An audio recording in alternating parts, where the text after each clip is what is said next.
Let's record. No holiday is complete without sampling local cuisine at every opportunity. Here are the top 5 foods I enjoyed during my stay in Japan, in no particular order. Bento is the Japanese take on the packed lunch. Forget cheese sandwiches and a Kit Kat, this is the real deal. Typically a bento box is compartmented and includes sticky rice, some kind of meat or fish, and cooked or pickled veg. Bento is always colourful and immaculately presented, but to be fair, they have been swatting up for millennium. The nerds. Japan is well into its contracted names, with famous examples being Pokemon, Tamagotchi, and Burapi. The word ekiben is a portmanteau of eki, meaning station, and bento, so literally meaning bento you can buy at the train station. It's convenient and relatively inexpensive, so it's a great way to fill up while you're travelling. Plus it tastes pretty good too.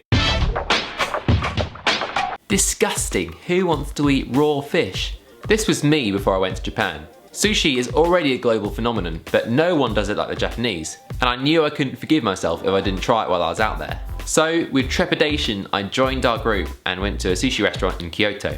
This was a good call. First of all, not all sushi is raw fish, and there were plenty of options which are less adventurous, including beef and duck. However, when I eventually did try the fish sushi, my mind was blown. It was so fresh. Japan is all about convenience, and people who have been to this kind of restaurant before will tell you about the awesome conveyor belts that bring your food right to your table. All you need to do is just grab any plate you think is good and just stack them up when you finish. Naturally, this turns fairly competitive.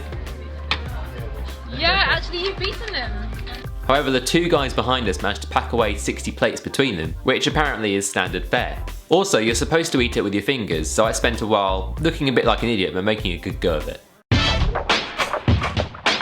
Japanese people and university students alike know the irresistible appeal of noodles in broth.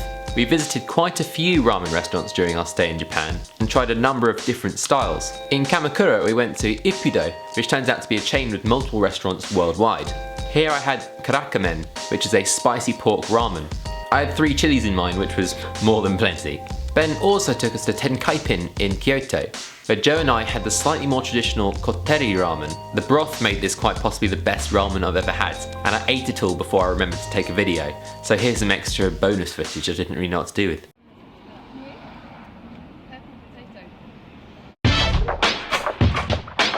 The prize for our most unique food experience in Japan definitely goes to Sushi Monogatari in Shinjuku, a restaurant specialising in kushikatsu. Can you say, but what is this mysterious food? But what is this mysterious food? Well, first you grab some skewers from the counter and head back to your seat. Then you batter and breadcrumb them yourself before immersing them in the deep fat fryer provided at your table. After a few minutes, pull them out, eat and enjoy. I love it when food is fun. We felt this would probably be completely outlawed in the UK, possibly for being too cool, or probably because of the food poisoning and scalding risk. If you do try a place like this, do bear in mind your clothes will probably come away smelling like tempura, and people on the street will look at you ravenously.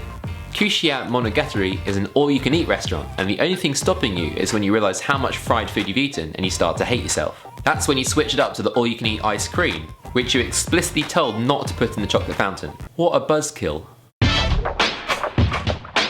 Okonomiyaki is available pretty much everywhere in Japan and makes for a super filling and satisfying meal.